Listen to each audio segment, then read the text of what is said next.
안녕하십니까, 웨스타뱅입니다. 자, 오늘도 우리 경제 뉴스 가지고 공부를 짧게 한번 해볼 텐데요. 어, 매일은 아니지만 우리 끝장 취업에서 우리 끝장 뉴스와 함께 여러분들하고 최대한 조금 더 경제 뉴스에 대해서 조금 더 친해질 수 있도록 그렇게 한번 계속 시도해 보겠습니다. 자, 오늘 공부할 뉴스를 한번 보도록 해보죠. 예, 오늘 공부할 뉴스는 이 내용입니다. 2025년 2월 14일자 오늘자 이 데일리안에서 나왔던 뉴스인데요. 트럼프발 인플레 우려가 현실화되고 있다. 금리 인하 속도 조절론 무게. 정시까지는 우리가 볼 필요는 없고요. 자, 이 기사인데 한번 간단하게 내용만 한번 보도록 하겠습니다. 미국 소비자 물가 지수 상승률이 다시 3%대를 기록하면서 이건 어제 제가 유튜브에서도 이야기를 했었죠. 미국 소비자 물가 상승률이 목표치 예상치보다 더 높게 나타나고 있다. 이런 이야기죠. 연방준비제도의 목표치인 2%대로부터 더 멀어졌다. 3%대로 지금 물가 상승률이 올라가고 있으니까 그 물가 상승률이 계속 더 높아지고 있다. 이런 이야기죠. 트럼프 미 대통령의 관세 정책에 따른 물가 상승 우려가 고개를 들면서 기준금리 인하 속도 조절론에 무게가 실리고 이에 따른 증시 파급력에 염두에 둬야 한다는 목소리가 높다. 우리 증시까지는 보진 않을 겁니다. 자, 어쨌거나 여기 보면 무슨 이야기가 나오냐면 트럼프 미 대통령의 관세 정책에 따른 물가 상승이라고 하는 이 표현이 나옵니다. 이게 무슨 말인지 이제 여러분들이 이해가 가야 되고요. 자, 그 다음에 13일 금융투자업계에 따르면 미국 1월 CPI라고 하는 건 어제 제가 유튜브에서 이야기했죠. 소비자 물가지수. 발표 이후 연준이 금리 인하 속도 조절 가능성이 높아졌다는 평가다. 2025년 연내 금리 인하가 한 차례도 이루어지지 않을 것이다. 라는 이런 전망마저 나온다. 자, 여기 지금 그 연내 금리 인하가 한 차례도 이루어지지 않을 것이다. 라고 하는 요 내용이 있죠. 이 내용에 또 이게 무슨 내용인지 이게 이제 여러분들이 이해가 가야 됩니다. 자, 그래서 한번 보도록 하겠습니다. 자, 먼저 관세와 물가, 관세가 매겨지면 물가하고 어떤 관계가 있냐라고 하는 이 이야기인데요. 자, 먼저 관세란 제가 적어놨죠. 관세라고 하는 거는 수입하는 나라에서 수출하는 국가의 수출 기업이 있을 겁니다. 그 기업에다가 세금을 매기는 겁니다. 자, 우리가 만약에 애플 아이폰을 수입한다고 쳐보죠. 그러면 우리가 수입하는 나라죠. 수입하는 나라에서 수출하는 나라가 어딥니까? 미국이죠. 애플이니까 미국이죠. 그럼 수출 기업은 어딥니까? 애플이죠. 애플에다가 우리가 세금을 매기는 겁니다. 자, 이 반대로 미국이 우리나라에 세금을 매기면, 관세를 매기면 미국이 수입국이죠. 우리나라가 만약에 현대자동차 소나타를 수출한다라고 하면 수출국이 어디입니까? 우리나라죠. 그럼 이제 미국이 우리나라 대한민국의 수출기업 현대자동차에 세금을 매깁니다. 자, 그러면 차 소나타를 한 대 팔 때마다 우리 미국에 이렇게 세금을 내고 돈을 가져가시오라고 하는 이 세금이 관세인 겁니다. 자, 그러면 우리 소나타가 만약에 그 미국에 그냥 관세 없이 수출할 때 만약에 4천만 원 그냥 우리 돈으로 4천만 원에 수출한다라고 하면 미국에 4천만 원에 이제 한 대 팔 때마다 세금을 만약에 20%를 내야 된다 그러면 4천만 원에 20% 800만 원을 세금을 내야 됩니다. 미국에다가. 그러면은 우리는 소나타를 관세 없이 만약에 수출할 때는 4천만 원에 수출할 수 있었다면 관세 20%가 있을 때는 4,800만 원의 단가를 책정을 해 놓아야 우리가 그중에 800만 원은 미국에 세금 내고 그리고 4천만 원을 가지고 한국으로 돌아와야 그 전에 관세 없었을 때하고 효과가 똑같다는 거죠. 자, 그러면 이게 어떤 현상을 이제 일으키냐면 우리가 미국에서 이렇게 관세를 매기면 우리나라에서 수출하는 수출 가격이 높아집니다. 그럼 미국에서는 수입 가격이 높아지죠. 이건 반대의 경우도 마찬가지입니다. 우리가 아이폰에다가 관세를 매기면 아이폰 국내 가격이 높아집니다. 그만큼 애플도 똑같은 현대자동차하고 똑같은 그런 현상을 겪기 때문이죠. 자, 그래서 미국이 현대자동차에 대해서 관세를 20% 부과했다고 쳐보죠. 그럼 우리 현대자동차는 미국에다가 800만 원 4천만 원에 800만 원 세금 내고 4천만 원을 가지고 와야 될 거 아닙니까? 그럼 우리나라는 그를 당하고만 그냥 가만히 있을 거냐라고 하면 그게 아니라 우리나라도 마찬가지로 미국에다가 세금을 매길 수 있을 겁니다. 그래서 한국도 미국 포드차에 대해서 관세 20%를 부과한다. 이렇게 맛 트레이드하는 너도 부과하니까 나도 부과하겠다라고 하는 이런 관세를 보복 관세라고 하는데 이거는 무역 전쟁 그 관세 전쟁, 무역 전쟁 때 2017년도, 18년도 때 미국과 중국 간의 이 보복 관세 문제가 미국에서 600개 품목에 대해서 관세를 매기겠다 하니까 그 다음날 바로 중국도 우리도 어제 미국에서 매겼던 또 동일한 품목 600개에 대해서 또 동일한 관세를 매기겠다. 이렇게 이제 보복 관세 전쟁을 일으켰던 게 2018년, 2018년도였습니다.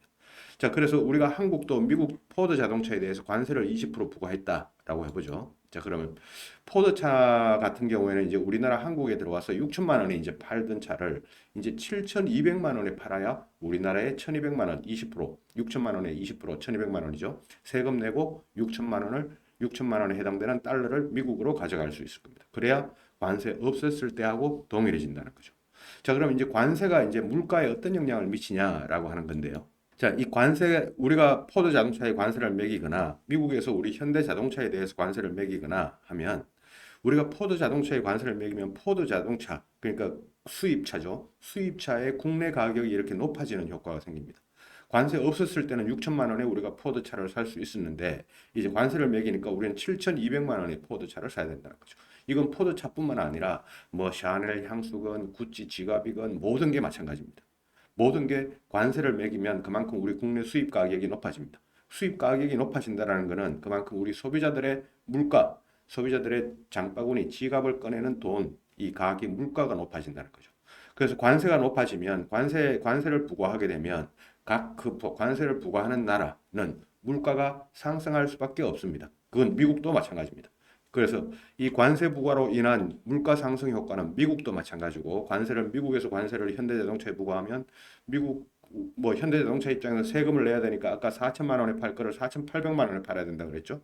그럼 미국 국민들은 현대자동차를 이제 4천만 원에 살 수 있던 거를 4,800만 원에 사야 됩니다. 미국 국민들은 결국 이 관세를 왜 매기냐 하면 자국 산업, 자기 나라 산업을 보호하기 위해서인데 이렇게 자기 나라 산업을 보호하기 위해서 관세를 매겨야 된다라고 하는 이런 주의를 보호무역주의라고 하고 자 관세 없이 그냥 너희들 나라랑 우리나라랑 같이 그냥 서로 비교 경쟁 뭐 경쟁 우위에 있는 상품들을 관세 없이 경쟁하면서 거래하자 무역하자라고 하는 이런 주의를 자유무역주의라고 합니다. 뭐 그런 거 가지고 이야기하면 또 시간이 길어지니까요. 자, 관세는 이렇게 물가를 상승시키는 효과가 있습니다. 자, 근데 앞에 우리 기사를 봤을 때 그 물가 목표치보다 더 높아지고 있다 그랬죠. 그럼 목표치가 있다는 건데 이거는 미국도 그렇고 우리나라도 그렇고 물가 안정 목표제라고 하는 것을 가지고 있습니다. 이건 한국은행에서 이제 취하고 있는 정책인데요. 우리나라는 매년 연간 목표 상승률, 물가 목표 상승률을 2% 포인트 정도로 그 목표제를 가지고 있습니다. 그건 미국도 마찬가지입니다. 그래서 그 전년도 1월 달 대비 올해 1월 달이 2% 상승했다. 또 전년도 2월 달 대비 올해 2월 달도 2% 상승했다. 이렇게 매월 전년 동월 대비 2%씩 상승한다라고 하면 연간으로 따지면 전부 이제 2% 연간 2% 상승 효과의 그 물가 상승률이 기록되게 될 겁니다.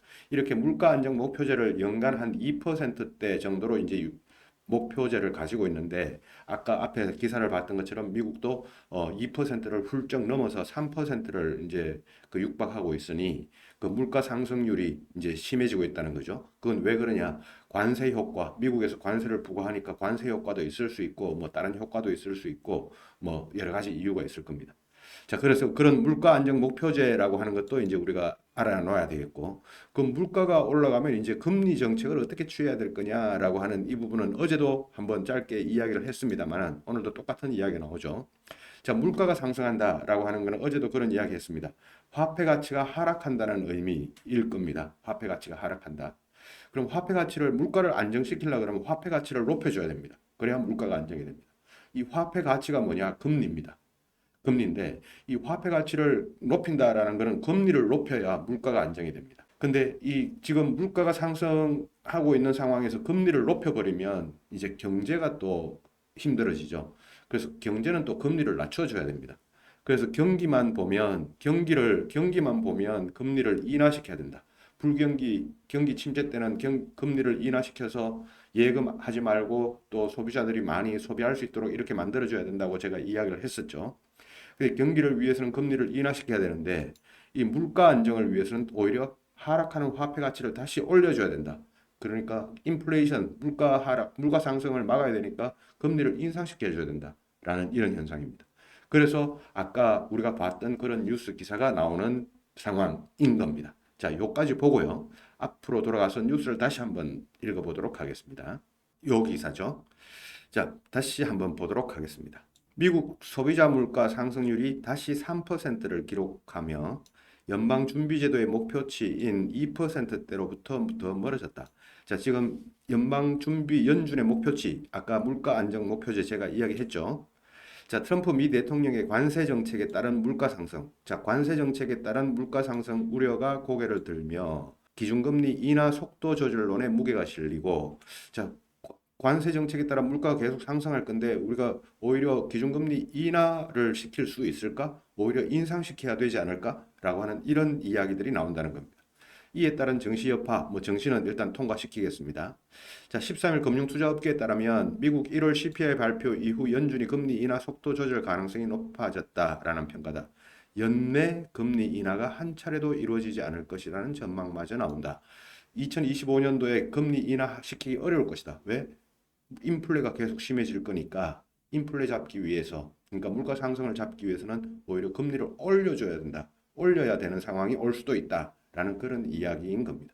자, 이런 내용이 지금 줄은 저 한 6줄 정도밖에 안 되지만 저 6줄을 제대로 이해하기 위해서는 많은 양의 기초 지식, 기초 공부가 있어야 저 6줄이 제대로 이해가 되어진다는 겁니다. 자, 오늘도 여러분들하고 이렇게 공부를 한번 해보고 제가 또 시간이 날 때마다 여러분들하고 촬영을 해보도록 하겠습니다. 자, 미스터 뱅이었습니다.